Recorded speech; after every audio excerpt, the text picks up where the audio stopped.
ایک مرتبہ ایک گھر میں چوری ہوئی اور چور اسی محلے کے تھے۔ چوروں نے گھر والے کو پکڑا اور زبردستی حلف لیا کہ اگر تم کسی کو ہمارا پتہ بتلائے گا تو تیری بیوی پر طلاق۔ اس بیچارے نے مجبوراً طلاق کا حلف لیا اور چور اس کا سارا سامان لے کر چلے گئے۔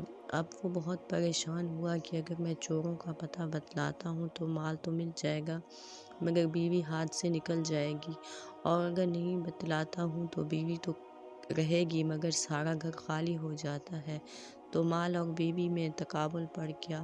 یا تو مال رکھے یا بیوی رکھے، اور کسی سے کہہ بھی نہیں سکتا تھا کیونکہ وہ عہد کر چکا تھا۔ پھر امام صاحب کی مجلس میں حاضر ہوا اور بہت غمگین اور اداس اور پریشان تھا۔ امام صاحب نے دریافت کیا کہ آج تم بہت اداس ہو، کیا بات ہے؟ اس نے کہا حضرت میں کہہ بھی نہیں سکتا۔ فرمایا کچھ تو کہو۔ اس نے کہا کہ حضرت اگر میں نے کچھ کہہ دیا تو نہ جانے کیا ہو جائے گا۔ پھر فرمایا کہ اجمالاً کہو۔ اس نے کہا کہ حضرت چوری ہو گئی ہے، میں نے عہد کر لیا ہے کہ اگر میں نے ان چوروں کا پتہ کسی کو بتلایا تو میری بیوی پر طلاق ہو جائے گی۔ مجھے معلوم ہے کہ چور کون ہے، وہ تو محلے کے ہیں، لیکن اگر پتہ بتلاتا ہوں تو میری بیوی پر طلاق پڑ جائے گی۔ امام صاحب نے فرمایا کہ مطمئن رہے، بیوی بھی ہاتھ سے نہیں جائے گی اور مال بھی مل جائے گا، اور تو ہی پتہ بتلائے گا۔ کوفہ میں پھر سے شور مچ گیا کہ امام ابو حنیفہ یہ کیا کر رہے ہیں، یہ تو ایک عہد ہے، جب وہ پورا نہ کرے گا تو بیوی پر طلاق پڑ جائے گی۔ امام صاحب نے کہہ دیا کہ نہ بیوی جائے گی نہ مال جائے گا۔ علماء اور فقہا پریشان ہو گئے۔ امام صاحب رحمۃ اللہ علیہ نے فرمایا کہ کل ظہر کی نماز میں تمہارے محلے کی مسجد میں آ کر پڑھوں گا۔ چنانچہ امام صاحب تشریف لے گئے، وہاں نماز پڑھی اور اس کے بعد اعلان کر دیا کہ مسجد کے دروازے بند کر دیے جائیں، کوئی باہر نہ جائے۔ اس میں چور بھی تھے۔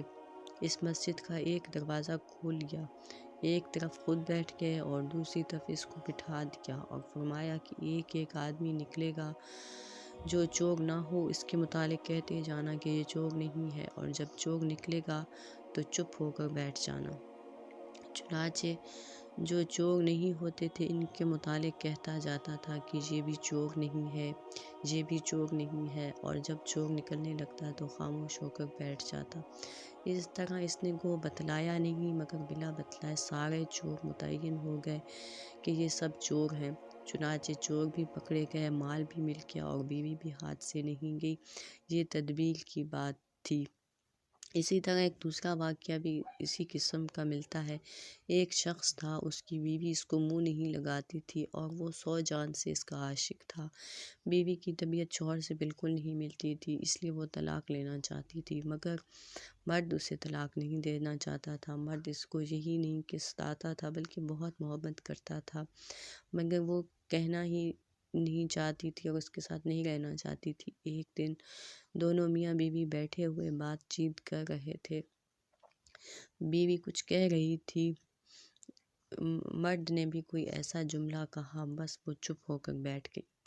مرد نے کہا کہ اگر صبح صادق سے پہلے تو نہ بولی تو تجھ پر طلاق ہو۔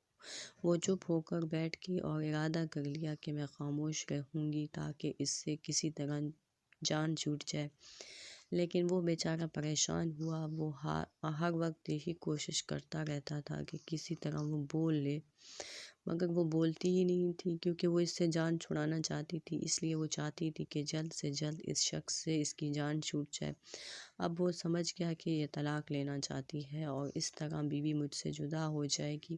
اب اس نے فقہا کے دروازے جھانکنا شروع کیے، ان سے جا کر اپنا حال بیان کیا۔ انہوں نے یہی کہا کہ جا کر اس کی خوشامد کرو اور صبح صادق سے پہلے کسی طرح اس کو بولنے پر بس مجبور کرو، ورنہ صبح صادق ہوتے ہی وہ تیرے ہاتھ سے نکل جائے گی۔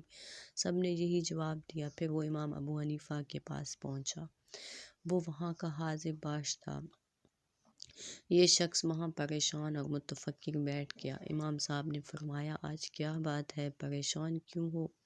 اس نے کہا حضرت ایک واقعہ ہے کہ بیوی سے میں نے کچھ کہہ دیا کہ اگر تو صبح تک نہ بولی تو تجھ پر طلاق۔ اب وہ خاموش ہو کے بیٹھ گئی ہے۔ امام ابو حنیفہ نے فرمایا کہ طلاق نہیں پڑے گی، مطمئن رہیے۔ اب وہ مطمئن ہو کر آ گیا۔ فقہا نے امام صاحب پر طعن شروع کیا کہ امام ابو حنیفہ رحمۃ اللہ علیہ حرام کو حلال بتانا چاہتا ہے، ایک شرعی حکم ہے، اس کو کہہ دیا کہ طلاق نہیں پڑے گی۔ امام صاحب نے یہ کیا کیا؟